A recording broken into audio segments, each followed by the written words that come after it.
প্রিয় দর্শক, এই মুহূর্তে বাংলাদেশের মধ্যে বিরাট আকারের এক উত্তেজনা লক্ষ্য করা যাচ্ছে। বাংলাদেশের মধ্যে বিরাট আকারের এক পরিস্থিতি সৃষ্টি হয়েছে। বিশেষ করে ঢাকাতে ঢাকাতে দুই দলের মধ্যে কিন্তু ভয়ঙ্কর মারামারি, হাতাহাতি।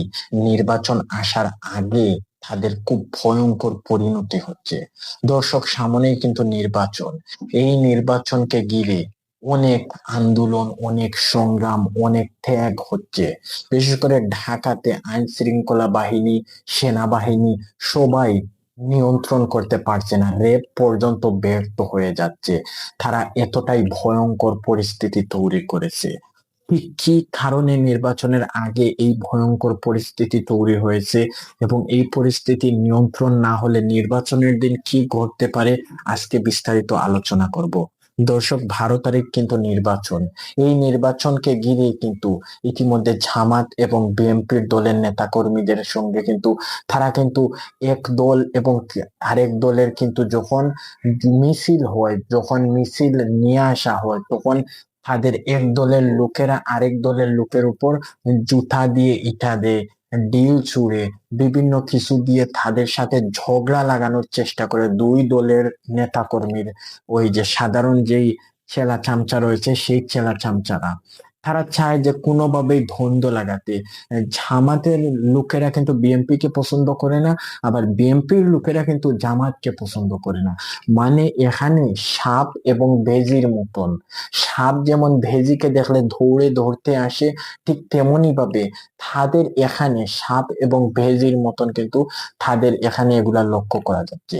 এই যে গত 2-3 দিন আগে শাহবাগে বিশাল বড় এক মারামারি সৃষ্টি হয়েছিল। শাহবাগের বিএনপি এবং জামায়াতে যেই দলীয় সংগ্রামটা, যেই দলীয় ঐক্যবদ্ধতা, সেই ঐক্যবদ্ধতা ছিল না। একদিকে জামায়াতের লোক আর একদিকে বিএনপির লোক। শাহবাগের সেই মোড়ে জামায়াতের লোক, শাহবাগের সেই মোড়ে বিএনপির লোক। মানে তারা ছাল করতেছে যে কিভাবে এখানে একটা দ্বন্দ্ব লাগিয়ে এখানে একটা আতঙ্ক সৃষ্টি করা যায়। এমনিতেই নগরবাসী হলো আতঙ্ক, এমনিতেই নগরবাসী আতঙ্কের মধ্যে দিন কাটাচ্ছে। কেন আতঙ্কের মধ্যে দিন কাটাচ্ছে? তারা চায় যে নির্বাচন যদি হয়ে যায় তাহলে এই সব কিছু কমবে। একদিকে জামায়াতের মানে বেশ জনপ্রিয়তা অর্জন করেছে, আর একদিকে বিএনপিরও বেশ জনপ্রিয়তা অর্জন করেছে। এখন বিএনপির নেতাকর্মী বা সাধারণ নেতাকর্মীদের ভয় হলো যে জামাত যদি ক্ষমতায় চলে যায় তাহলে আমরা তো হাইরা যাব। আরেকগুলো আবার জামায়াতের যেই নেতাকর্মীরা বলেন, এদের ভিতরে কিছুটা হিংসা। তারা মনে করে যে বিএনপি যদি বেশি আসন পেয়ে, বেশি সিট পেয়ে চলে যায় তাহলে তো আমরা হেরে যাব, বিএনপি সরকার গঠন করে ফেলবে। তো এই যে তাদের ভিতর যে হিংসার দলীয়টা, সেই হিংসার দলীয়টার ভাব প্রকাশ করতেছে শাহবাগে, প্রকাশ করতেছে ঢাকাতে। এখন অনেক মানুষ সরাসরি বলতেছে যে আমরা ভোট দিতে যাব না, ভোট আমাদের আমানত, কিন্তু আমরা ভোট দিতে যাব না। আমরা মানে ভোট দিতে তখনই গিয়েছিলাম যখন একটা কেন্দ্রে যখন কোনো বিশৃঙ্খলা হবে না, একটা কেন্দ্রে বিশৃঙ্খলা না হওয়ার জন্য প্রশাসন সর্বোচ্চ চেষ্টা করবে। প্রশাসন যখন সর্বোচ্চ চেষ্টা করবে তখন সেটিতে বিশৃঙ্খলা হবে না। কিন্তু প্রশাসন সর্বোচ্চ চেষ্টা করলেও সে কত করবে? সে সেনাবাহিনী মোতায়েন করবে, পুলিশ মোতায়েন করবে, হাজার হাজার পুলিশ, হাজার হাজার সেনাবাহিনী মোতায়েন করবে, তারপরও তো পরিস্থিতি নিয়ন্ত্রণ আনবে বইলা ঢাকাতে আমার মনে হচ্ছে না। কেননা বাংলাদেশের মানুষ ইতিমধ্যে মনে করতেছে যে কোনো গেঞ্জাম লাগলে ঢাকাতে হবে, ঢাকার বিভিন্ন কেন্দ্রগুলোতে নির্বাচনের দিন গেঞ্জাম হবে। এগুলো অনেক মানুষই কিন্তু গ্রান্টি ছুড়ে দিচ্ছে, একজন আরেকজনের সঙ্গে বাজি ধরতেছে। সেই বাজি ধরে, বাজির পরিমাণও কিন্তু অনেক বেশি। সেই বাজি ধরতেছেন এবং বলতেছেন যে দেখেন দেখেন নির্বাচনের দিন গন্ডগোল হইব ডাকাতে, ডাকাতে নির্বাচনের দিন গন্ডগোল হইব। কিন্তু আরেকগুলো মানুষ বলতেছেন যে না, যদি এরকম হয় তাহলে আমাদের অন্তর্বর্তী সরকার উনি পদত্যাগ করার আগেই অনেক বড় ভাবে, হ্যাঁ, অনেক ভালো একটা উদ্যোগ দিয়ে যাবেন, যে সেখানে কয়েক হাজার পুলিশ, কয়েক হাজার সেনাবাহিনী নিয়ন্ত্রণ করা হবে বা সেনাবাহিনী মোতায়েন করা হবে। মানুষই এগুলা নিয়ে তীব্র সমালোচনা করতেছে, নিন্দা জানাচ্ছে, যে বলতেছে যে এরকম মানুষ এরকম খারাপ, জামায়াত এবং বিএনপি এরকম এরকম কেন, এরা কি চায়? আচ্ছা, তারা যে গেঞ্জাম করতেছে সেই গেঞ্জাম কি মোবাইলের মধ্যে ভিডিও রেকর্ড হচ্ছে না? সেই বড় বড় নিউজের চ্যানেল গুলো এগুলো কিন্তু মিনিটে মিনিটে কিন্তু পাবলিক করতেছে ফেসবুকে। ওরা কিন্তু খুব ভালো করে লিখে দিচ্ছে, বড় টাইপের বড় করে লিখে দিচ্ছে, এগুলা কিন্তু ওই দলের লোক না, এগুলা জামায়াতের লোক, এগুলা বিএনপির লোক, তারা বড় করে লিখে দিচ্ছে, যার কারণে তাদের এই কর্মকাণ্ডগুলো সোশ্যাল মিডিয়াতে মানুষ দেখতাছে। মানুষ দেখে তীব্র নিন্দা জানাচ্ছে, কমেন্ট বক্সে এসে সমালোচনা করতেছে, বিভিন্ন কিছু করতেছে। তো এই যে বিভিন্ন কিছু করতেছে, সেই যে করতেছে, এবং তারা তো সেগুলো বুঝতেছে না। তাদের নেতাকর্মী, তাদের বড় পর্যায়ের যেই নেতাকর্মীরা, যেমন বিএনপি, জামায়াত সহ আরো বড় বড় দলের নেতাকর্মীরা, তারা ভালো, তারা বলতেছে যে এগুলা করো না। তারা কত বয়কট করবে, সামনে নির্বাচন, তাদের ব্যস্ততার শেষ নেই, ব্যস্ততা আর ব্যস্ততা। কিন্তু এদিকে নেতাকর্মীরা মাইর করে মাঠে ময়দানে মারা যাচ্ছে, একে অপরকে কুপাচ্ছে, একে অপরকে ধানিয়ে ধাওয়া করতেছে, বিভিন্ন কিছু করতেছে। এগুলো আবার পুলিশ প্রশাসন সামাল দিতে পারছে না। তারা কত সামাল দিবে? কত একটা লোক যদি একবার একটা লোকের কাছে যায়, সেখানে গিয়া মানে মাইর করে, বা ওই যে থারকে গিয়ে কূপ দেয়, তাকে যদি বেত্রাঘাত করে, সে তো ঘুরে আপনাকে মারবে, সে তো ঘুরে সেই লোকটাকে মারবে।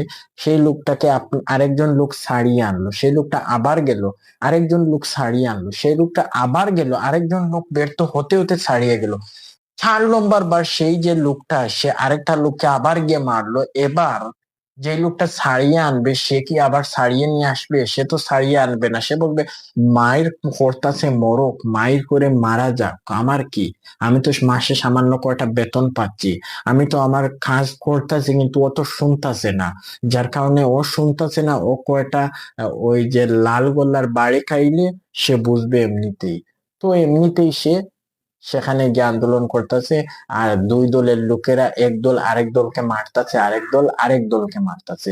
করা হবে নির্বাচনের দিন, যেই কোনো দলের, অর্থাৎ কোনো একটা দলের লোক, সে যদি মানে সামান্য একটু বিশৃঙ্খলা করে, পুলিশের এই যে এখানে একটা ক্যামেরা লাগাই থাকবে, গোপন ক্যামেরা, সেই গোপন ক্যামেরা দিয়ে কিন্তু আশেপাশে সব কিছু কিন্তু রেকর্ড করা হবে। আপনি নির্বাচন ভোট দিতে যাচ্ছেন, আপনার মুখও সেই ক্যামেরাতে উঠবে। মানে পুলিশের বুকে ক্যামেরা লাগানো থাকবে। এখন পুলিশ চারোদিকে ছিটিয়ে ছড়িয়ে থাকবে। এখন আপনি যদি গেঞ্জাম করেন, তাহলে সেই পুলিশের রেকর্ড, এটা তো আগ থেকেই রেকর্ড চলছে, সেই রেকর্ডে দেখা যাবে যে আপনি কি জন্য গ্যাঞ্জাম করেছেন। আপনি আদৌ কি বিএনপির লোক, নাকি আপনি অন্য কোনো পার্টির লোক, আপনার উদ্দেশ্যটা কি? সেই সব কিছু জেনে শুনে বুঝে তারপর আপনাকে ওই যে ডুইকা দিবে জেলের মধ্যে। সেখানে গিয়ে আরামসে বসে কিছুদিন কাটাবেন। তারপর শুনবেন যে আমি তো যেই দলের জন্য কাজ করেছিলাম, সেই দল তো আর ক্ষমতায় নেই, সেই দল তো পদত্যাগ করে চলে গেছে। কিন্তু ঠিক কি হবে? ঠিক কি হলো? আমি তো 500-1000 টাকার জন্য আজকে আমি 1 বছর 2 বছর জেলে থাকছি। আবার এই যে জেলে থাকার কারণে কি না কি হয়ে যায়, আবার বিভিন্ন গেঞ্জাম, বিভিন্ন সময় আপনার কষ্ট, আপনার স্ত্রীর কথা মনে পড়ে। ওর দেশে থাকলে কতই না কিছু করতাম, দেশে থাকলে স্ত্রীর কাছে যাইতাম, সন্তানের কাছে যাইতাম, পরিচিত আত্মীয় জনের সবার কাছে যাইতাম। আজকে 1000 টাকার জন্য আজকে নিজের বাজিটা, নিজের জীবনটা আজকে জেলের ভিতর পড়ে আছে। আর প্রশাসন আপনাকে ছাড় দিবে কিনা এটাও সন্দেহ আছে। কেননা এমনিতেই নতুন সরকার গঠন হবে, তার শাসন ব্যবস্থা কেমন হবে, বাবারে বাবা, তার আইন ব্যবস্থা কেমন হবে, সে কেমন হবে? যদিও আমাদের বড় এক পরিচিত মুখ হবে, কিন্তু সে দেখতে কেমন হবে সেটা এখনো মানে বলা যাচ্ছে না। কিন্তু সে যে ভালো হবে সেটা, মানে সে যদি ভালো হয় অবশ্যই ভালো হবে, এবং তারপর তাকে ছেড়ে দিবে। কিন্তু এই যে মাঝখানে সময়টা নষ্ট করলো, এটা মোটেও মানে উচিত বা কাম্য নয়। তো নির্বাচনের দিন আপনারা সতর্ক থাকবেন। কেউ টাকা দিলে, টাকা দিয়ে ভোট দিবেন না। টাকা দিয়ে ভোট দেওয়া নেওয়া এটা দণ্ডনীয় অপরাধ, এটা হারাম, এবং ইসলামে এটা জায়েজ নাই। এবং টাকা দিয়ে ভোট দিবেন না, টাকা দিয়ে ভোট কিনবেন না। তো যাই হোক, প্রিয় দর্শক, এ পর্যন্ত ভালো থাকবেন, সুস্থ থাকবেন।